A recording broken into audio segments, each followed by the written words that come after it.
Pode ir? Bom dia, galera. Professor Hilbert Almeida falando.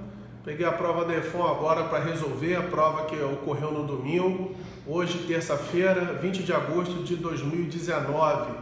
Vem comigo. Primeira questão é a questão de limite. Ele diz que o limite da raiz cúbica de ax mais b menos 2 sobre x vai dar 7 sobre 2. Ele pergunta quanto que vale o produto de A vezes B, né, na questão. Então, o que a gente vai fazer? Tem duas maneiras de fazer essa questão. Ou você substitui o zero e depois vê o fator racionalizante e tenta chegar no valor de B e depois o valor de A. O de B é até fácil achar, porque quando o x tende a zero, então vamos pensar que isso daqui tem que dar zero sobre zero, porque se for zero, tendendo ao infinito, né? Se x tender a zero e em cima não tender a zero, vai para o infinito e não daria 7 sobre 12. Então em cima teria que dar zero sobre zero para poder dar uma indeterminação. Com isso aqui teria que dar 2 quando o x tende a zero. Logo o b já de cara vale 8, que raiz cúbica de 8 dá 2. Então você poderia fazer assim, mas eu vou fazer o seguinte, eu vou fazer por L'Hopital. Então, supondo que em cima e embaixo vai dar 0 sobre 0, já que embaixo dá 0, aqui dá 0, mas eu não posso garantir que em cima dá 0, né? De cara, vai depender do valor de B, mas supondo que dê 0, então a gente vai L'Hopital isso aqui. Então, fazendo por L'Hopital, fica o seguinte, eu vou derivar em cima, então vai ficar ax mais b elevado a 1/3 menos 2, a derivada do de cima, sobre a derivada do de baixo. Então, limite quando o x tende a 0. Derivando de cima, vai dar o seguinte, vai ficar 1/3 de ax mais b. Você apertou alguma coisinha? Não, né? Beleza. Vai ficar 1/3 elevado a menos 1, então menos 2/3.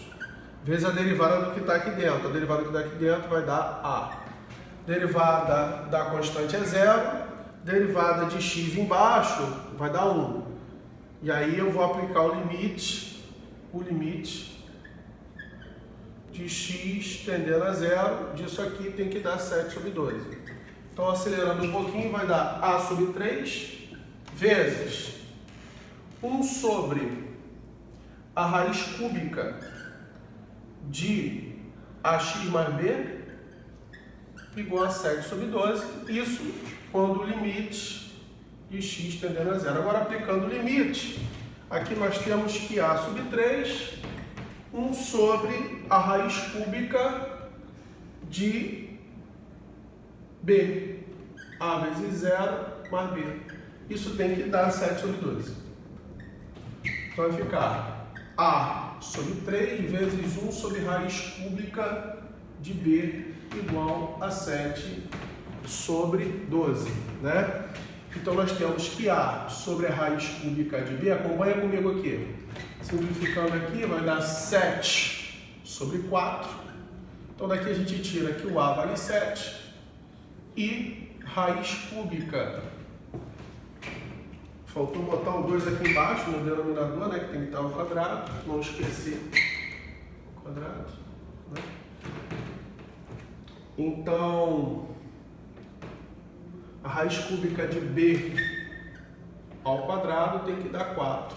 Então, fazendo essa continha, b ao quadrado igual a 64, elevando ao cubo dos dois lados, logo b vale 8. Tá? Com isso, a vezes b é 7 vezes 8, que vai dar 56. Beleza, galera? Essa é a primeira questão. A segunda, ele quer o menor valor de t para que essa função seja função injetiva ou injetora. Bom, o que é uma função injetiva? Dada essa função, ele quer a partir de que t essa função é injetiva. Para todo x1 e x2 pertencentes ao domínio da função, se x1 for diferente de x2, então f de x1 vai ser diferente de f de x2. E essa é a definição de função injetiva. Então, o que a gente vai ter que fazer aqui para ter certeza? Eu acho melhor tentar esboçar o gráfico dessa função. Como é que a gente vai esboçar o gráfico? Bom, tentar achar as raízes. tentar achar as raízes. Para achar as raízes aqui, vai dar um pouquinho de trabalho, porque são os divisores do termo independente, que é 1 e menos 1. Se você substituir aqui, não zera. Olha lá, 1 vai ficar menos 1, e se eu botar menos 1, vai ficar menos 3, então não zera. E se botar as raízes racionais, divisores do termo independente pelos divisores do termo de maior grau, coeficiente de maior grau, você não consegue então achar uma raiz racional. Significa que essa função possui raízes. Se possuir raízes irracionais, aí tem que usar o método de Newton-Raphson para poder achar. Mas não precisa achar, a gente vai fazer o seguinte aqui, né? A gente vai fazer o seguinte, nós vamos pegar, vamos ver onde que essa função é crescente já de cara. O domínio delas são os reais, domínios reais, vamos ver onde que ela é crescente. Então a derivada primeira tem que ser maior que zero para ser crescente, tá? Então a derivada primeira dá 3x ao quadrado menos 6x, tem que ser maior que zero. Se f' de x for igual a zero, nós temos os candidatos a máximos ou mínimos locais.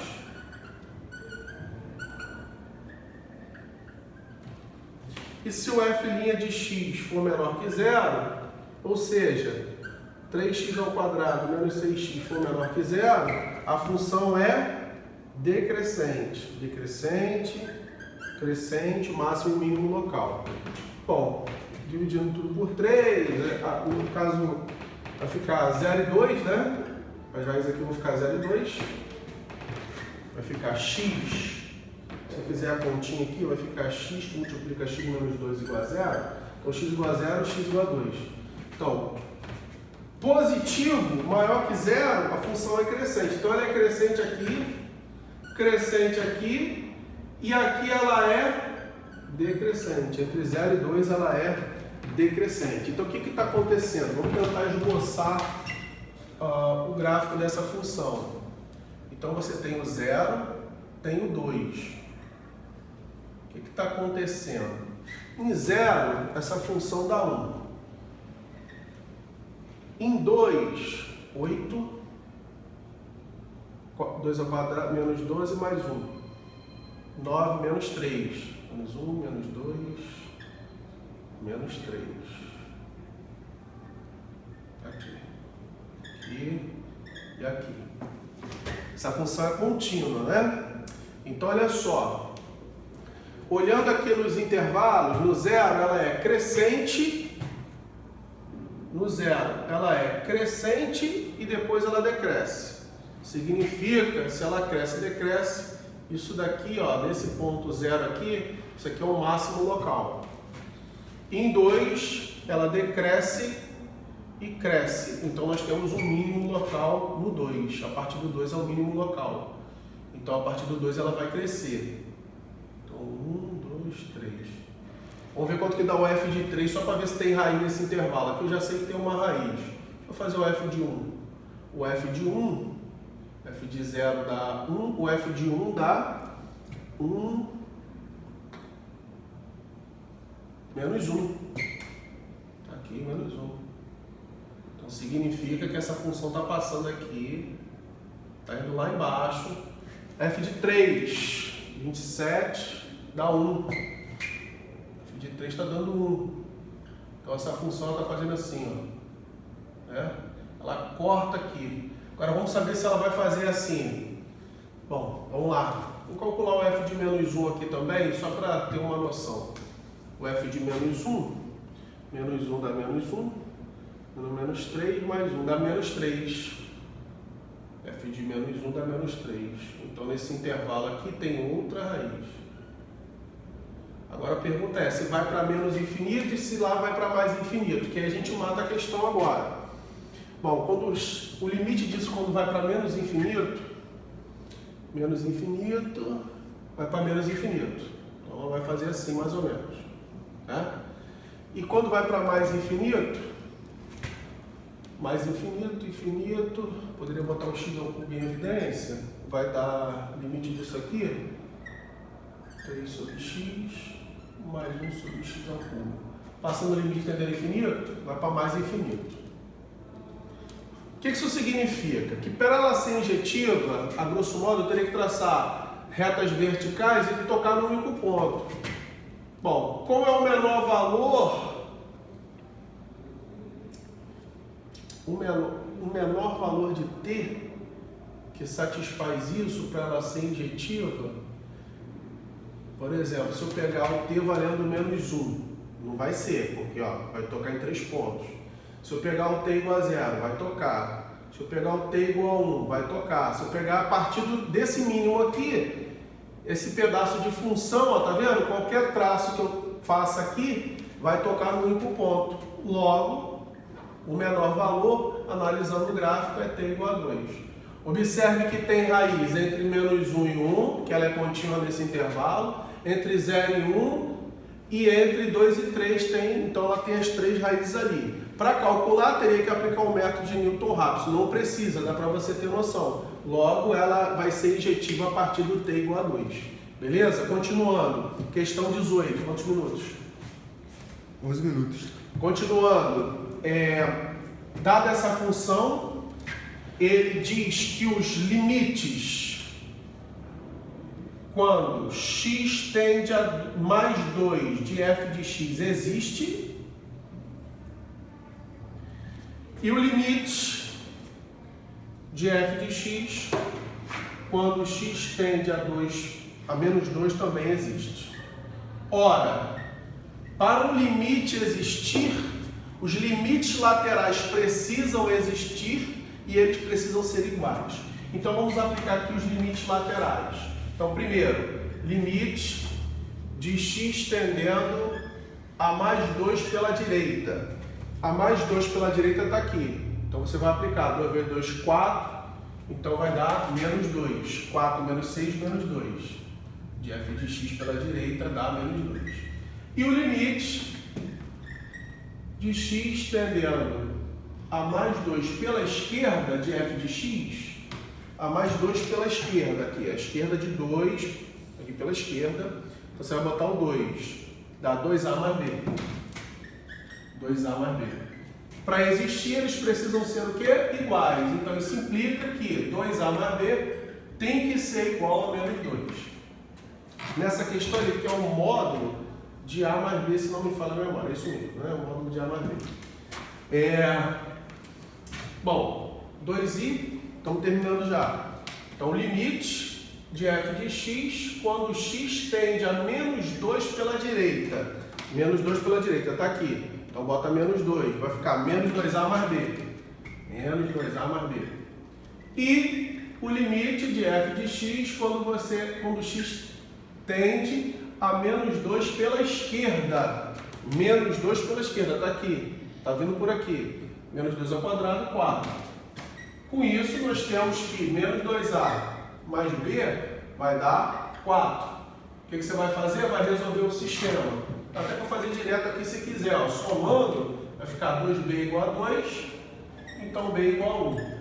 Se b vale 1, daí, se b vale 1, então 2 vezes a mais 1 igual a menos 2. Então 2a igual a menos 3, a igual a menos 3 sobre 2. Ele quer um módulo de a mais b. Então o módulo de a mais b, módulo de menos 3 meios mais 1. Dá módulo de menos meio, que é meio. Gabarito da questão, meio, independente da prova. E a última questão de cálculo é a trombeta de Gabriel. É uma questão que, na verdade, na graduação de matemática é cálculo 2, né, segundo período. Atualmente o pessoal bota no terceiro. É uma questão em que é o seguinte, a trombeta de Gabriel ou trombeta de Torricelli, ela tem volume, mas a área da superfície dela é infinita. A área da superfície é infinita, mas o volume é finito. Então o que você vai ter que fazer para calcular esse volume? Vai ter que fazer o seguinte, o volume do sólido de revolução é π, que multiplica a integral de a a b, no intervalo de integração, da função ao quadrado dx. Com isso, nós vamos fazer o seguinte, vai dar π integral de 1 a 10 de f de x, que é 1 sobre x, ao quadrado dx. Então, o volume vai dar π integral de 1 a 10 de x elevado a menos 2dx. Essa integral aqui vai dar o seguinte, vai dar x elevado a menos 2 mais 1, que é menos 1, sobre menos 1, variando de 1 a 10. Então, o volume da trombeta de Gabriel, nesse caso, vai dar menos 1 sobre x, variando de 1 a 10. Então, vai ficar π que multiplica menos 1/10, menos 1 sobre x, mais 1 sobre x, que é 1, que vai dar 9/10. Então, 9/10 de π, unidade de volume. Essa seria a resposta da questão. Professor Nilbert Almeida, 18 anos, de preparação em concursos militares, ex-aluno do Colégio da Escola Naval. Um abraço.